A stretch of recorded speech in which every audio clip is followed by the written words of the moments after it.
आज डिस्कस करेंगे welding defects के बारे में। वेल्डिंग डिफेक्ट्स कौन कौन से होते हैं? जब हम वेल्डिंग प्रोसेस करते हैं किसी मेटल के ऊपर तो कौन कौन से वेल्डिंग डिफेक्ट आ सकते हैं और वो किस कारण से आ सकते हैं, उसके बारे में आज हम डिस्कस करेंगे। तो हमने यहाँ पे कुछ डायग्राम बनाई हैं जो हम डिफेक्ट मेनली वेल्डिंग के दौरान वेल्डिंग के अंदर आते हैं। तो सबसे पहले है क्रैकिंग। जो डिफेक्ट है क्रैकिंग डिफेक्ट हम इसको बोलते हैं।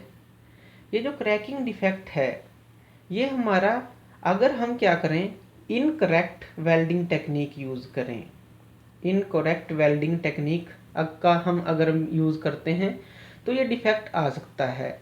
और इनकरेक्ट फिलर मटेरियल का यूज़ करें, मीन्स अगर हम फिलर मटेरियल यूज़ कर रहे हैं और उसकी जो कंसंट्रेशन है उसका रेट अलग है, अगर बेस मटेरियल से अगर हम कंपेयर करें तो हम गलत फिलर मटेरियल यूज़ कर रहे हैं तो भी क्रैकिंग आ सकती है। तो इन दो कारणों से मेनली इसके अंदर क्रैक प्रोड्यूस होते हैं। ये हमारी क्रैकिंग दो तरह की होती है, एक तो हॉट और एक कोल्ड क्रैकिंग। जो हॉट क्रैकिंग होती है ये होती है हमारी सल्फर और कार्बन कंटेंट के कारण। सल्फर प्लस कार्बन कंटेंट के कारण हॉट क्रैकिंग प्रोड्यूस होती है किसी भी वेल्ड जॉइंट के अंदर। अगर हम इससे बचना चाहते हैं, सल्फर और जो कार्बन कंटेंट है वेल्ड मेटल का उसके कारण से क्रैक जो प्रोड्यूस हो रहे हैं, अगर इससे बचना चाहते हैं तो हम क्या करते हैं, सफिशिएंट क्वांटिटी ऑफ मैग्नीज का यूज़ करते हैं। मैग्नीज जो है, अगर हम मैग्नीज का यूज़ करें वेल्ड मेटल के लिए तो मैग्नीज जो है वो क्रैकिंग को अवॉइड कर सकता है और सल्फर और कार्बन कंटेंट को इसके अंदर आने से रोक सकता है। तो मैग्नीज का यूज़ करने से हम क्रैकिंग से बच सकते हैं।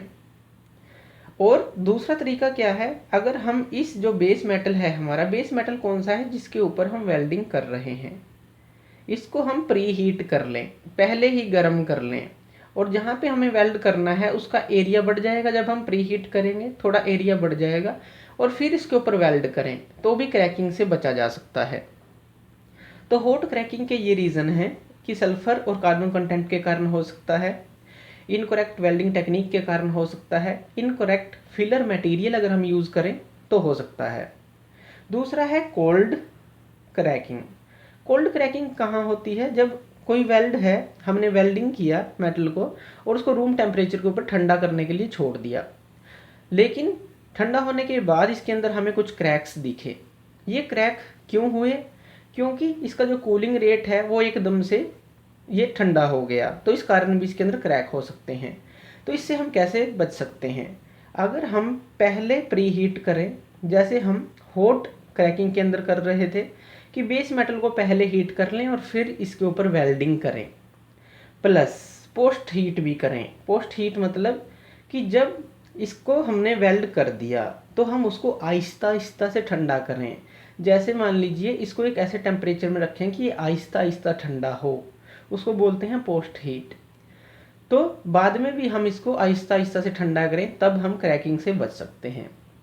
तो ये क्रैकिंग डिफेक्ट है, दो तरह का है और ये रीज़न है उसके, और बचने के उपाय भी हैं।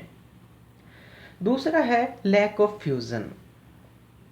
लैक ऑफ फ्यूज़न मीन्स कि जो फ्यूज़न है, जब हमने वेल्ड किया किसी मेटल को तो कुछ कुछ जगह बच गई जहाँ पे हमारा जो वेल्डेड पूल था वो पहुँच नहीं पाया। मान लीजिए हमने ये जगह बच गई जो यहाँ ब्लैक दिखाई गई है, ये जगह बच गई जहाँ पे मोल्टन मेटल पहुँचा नहीं, पहले ही ठंडा हो गया। इसको हम बोलते हैं इनकम्प्लीट फ्यूज़न। इनकम्प्लीट फ्यूज़न कि फ्यूज़न हमारा कंप्लीट नहीं हुआ, इसका मतलब कि वो कुछ जगह उसने छोड़ दी मोल्टन मेटल ने। तो ये किस कारण हुआ, इसके अंदर दो तीन चीज़ें आती हैं। सबसे पहले है इनकरेक्ट वेल्डिंग टेक्निक, अगर हम गलत वेल्डिंग टेक्निक का यूज़ करते हैं। लेकिन जो मेन इसका रीज़न है वो क्या है, वेल्डिंग करंट। अगर हम वेल्डिंग करंट गलत दे रहे हैं, मीन्स जितनी रिक्वायर्ड क्वांटिटी है इसको मेल्ट करने के लिए मेटल को, और हम उसको कम करंट दे रहे हैं ताकि वेल्डिंग हो सके, तो क्या होगा? लैक ऑफ फ्यूजन होगा, मेटल अच्छी तरह से मेल्ट नहीं होगा। तो वेल्डिंग करंट इसका सबसे बड़ा कारण हो सकता है। और प्रॉपर क्लीनिंग होनी चाहिए, तो क्लीन नहीं है तब भी इनकरेक्ट फ्यूजन हो सकता है। तो मेनली जो रीज़न है वो है welding current, lack of fusion का। तो इससे बचा जा सकता है अगर वेल्डिंग करंट को हम प्रॉपर अमाउंट में दें मेल्ट करते टाइम या वेल्ड जॉइंट क्रिएट करते टाइम, और इसको साफ रखें जो हमारा मेटल है जिसके ऊपर हमें वेल्ड करना है। उसके बाद आता है पोरोसिटी। पोरोसिटी क्या होता है? पोरोसिटी मतलब कि इसके अंदर, वेल्ड मेटल के अंदर जहाँ पे हमने वेल्डिंग की है वहाँ पे कुछ छेद रह जाएं, तो ये भी एक तरह का डिफेक्ट है पोरोसिटी। तो ये किस कारण से होता है? अगर हमारा जो बेस मेटल है, ये बेस मेटल जिसके ऊपर वेल्डिंग कर रहे हैं हम, ये डर्टी है, गंदा है, इसके ऊपर धूल मिट्टी जमी हुई है, ऑयली है ये, तब हो सकता है। या फिर इनसफिशियंट जो हमारी गैस शील्डिंग है, इनसफिशियंट गैस की शील्डिंग, ये कौन प्रोवाइड करता है? फ्लक्स। तो जब हम किसी मेटल को मेल्ट करते हैं या वेल्डिंग जॉइंट क्रिएट करते हैं तो हम फ्लक्स का यूज़ करते हैं। फ्लक्स क्या करता है? फ्लक्स ऑक्साइड्स के साथ रिएक्शन करता है, धूल मिट्टी के साथ रिएक्शन करता है और उसको स्लैग में कन्वर्ट कर देता है। स्लैग ऊपर फ्लोट करता है जिसको हम बाद में अलग कर देते हैं। तो इनसफिशिएंट गैस शील्डिंग के कारण भी हो सकता है ये, अगर गैस शील्डिंग अच्छी तरह से इसके अंदर प्रोवाइड नहीं है। लेकिन मेन जो इसका कारण है वो है हाइड्रोजन गैस, ऑक्सीजन गैस और नाइट्रोजन गैस। 3 गैसेस के कारण अगर इसके अंदर गैसेस रह जाती हैं, इंटरप्ट हो जाती हैं, तो उनको बाहर निकलने की जगह नहीं मिलती, लेकिन जैसे जैसे ठंडा होता है तो वो बाहर निकलती हैं, तो यहाँ पीछे वो छेद छोड़ जाती हैं। इसको पोरोसिटी बोलते हैं। जो हाइड्रोजन गैस है वो मेन कारण होती है इन तीनों गैसेस में से पोरोसिटी का। तो ये किस कारण से होता है? ये इससे होता है अगर हम इनकरेक्ट वेल्डिंग टेक्निक अप्लाई करें। इनकरेक्ट वेल्डिंग टेक्निक मतलब कि इसके अंदर काफ़ी चीज़ें आ जाती हैं।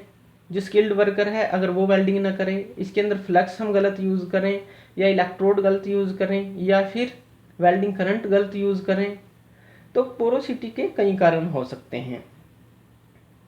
उसके बाद आती है स्लैग इंक्लूजन, कि कई बार वेल्डिंग मेटल के अंदर स्लैग रह जाता है जिसके कारण ये भी एक डिफेक्ट है। या फिर ये डायग्राम है ऑक्साइड इंक्लूजन का, दोनों के कारण एक ही होते हैं कि स्लैग इसके अंदर रह जाए वेल्ड पूल के अंदर तो भी ये भी डिफेक्ट है, या फिर ऑक्साइड इसके अंदर रह जाए तो ये भी डिफेक्ट क्रिएट करता है। तो ऑक्साइड और जो स्लैग होते हैं ये सबसे बड़े दुश्मन होते हैं हमारे वेल्डिंग जॉइंट के। ये सबसे ज़्यादा वीक कर सकते हैं हमारे वेल्डिंग जॉइंट को। तो इसके लिए, इससे बचने के लिए हम क्या यूज़ करते हैं? फ्लक्स। फ्लक्स क्या करता है जो हमने अभी डिस्कस किया था? फ्लक्स इम्प्यूरिटीज़ के साथ रिएक्शन करता है, इम्प्यूरिटीज़ जो हैं, प्लस ऑक्साइड्स के साथ रिएक्शन करता है, इम्प्यूरिटीज़ के साथ, ऑक्साइड्स के साथ, और उसको स्लैग में कन्वर्ट कर देता है, जिस स्लैग को हम बाद में ऊपर से अलग कर लेते हैं। लेकिन कई बार क्या होता है, स्टीयरिंग एक्शन के दौरान, जैसे वेल्डिंग हुई है और इसके अंदर स्टीयरिंग एक्शन प्रोड्यूस हो जाए, स्टीयरिंग मतलब हिल हिल के इसके अंदर वेल्डिंग हो, ये घूमना स्टार्ट कर दे जो वेल्ड पूल है वेल्डिंग के दौरान, तो क्या होगा, वेल्डिंग ख़त्म होते होते ये स्लैग ऊपर की तरफ नहीं आएगा, तो वो अंदर ही ट्रैप हो जाएगा। अंदर ट्रैप होने से क्या होगा, स्लैग इंक्लूजन होगा और ये ठंडा हो जाएगा और ऑक्साइड्स भी इसके अंदर ट्रैप हो जाएंगे। तो प्रॉपरली जो ऊपर नहीं आएगा वो स्लैग को हम अलग नहीं कर पाएंगे। तो ये स्लैग इंक्लूजन और ऑक्साइड इंक्लूजन हमारा क्या होता है अगर इनप्रॉपर फ्लक्स हो, और दूसरा अगर स्टीयरिंग एक्शन इसके अंदर क्रिएट हो जाए वेल्डिंग करते हुए, तो ये वेल्डिंग डिफेक्ट बन सकते हैं। तो ये कुछ मेन वेल्डिंग डिफेक्ट थे जो आज हमने डिस्कस किए। तो थैंक यू वीडियो देखने के लिए, और ज़्यादा अपडेटेड वीडियोज़ के लिए आप मेरे चैनल लर्न एंड ग्रो पे मुझे सब्सक्राइब कर सकते हैं। Thank you.